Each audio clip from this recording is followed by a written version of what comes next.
இயேசுவுக்கே புகழ்.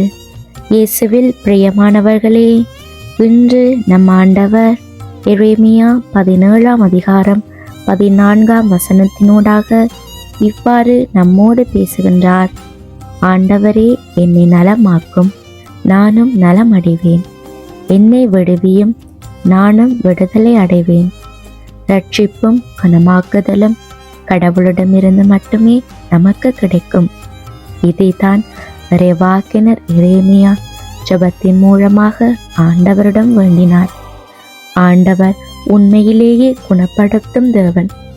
அவர் உடல் நோய் மட்டுமல்ல, உள்ளம் மற்றும் ஆவிக்குரிய காயங்களையும் சுகப்படுத்துகிறவர்.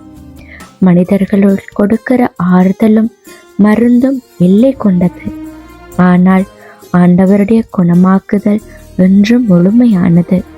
விடுதலை என்பது அதிக நேரங்களில் அதை பெற்றுக்கொள்வது என்பது எங்களுக்கு போராட்டம் நிறைந்ததாகத்தான் இருக்கும்.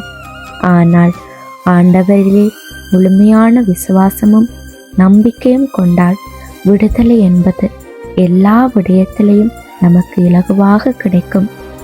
எங்களுடைய வாழ்க்கையை எடுத்துக்கொள்வோம். எந்த ஒரு பாதகமான சூழ்நிலை வந்தாலும் ஏன் நாங்கள் அடுத்தவர்களை நம்பி போகிறோம்? ஆறுதலையும் விடுதலையையும் மற்றவர்களிடமிருந்து ஏன் நாம் எதிர்பார்க்கிறோம்? இறைவாக்கினர் எரேமியா, ஆண்டவரே, நீர் என்னை நலமாக்கினால் நான் நலமடைவேன். நீர் என்னை விடுவித்தால் நானும் விடுதலையாவேன் என்று சொல்லி ஆண்டவருடைய செயல் மீது முழு நம்பிக்கை வைத்தார்.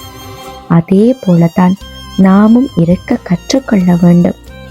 எங்களுடைய வாழ்க்கையின் நல்லதெல்லாம், வெற்றிகள் எல்லாம், குணமாக்குதல் எல்லாம் ஆண்டவரிடமிருந்தே வருகின்றது என்று விசுவசிப்போம். எங்களை வழிநடத்தும் தகப்பன் அவர். அவரையே எங்களின் இரட்சகராக ஏற்று வழிநடப்போம். ஆமேன்.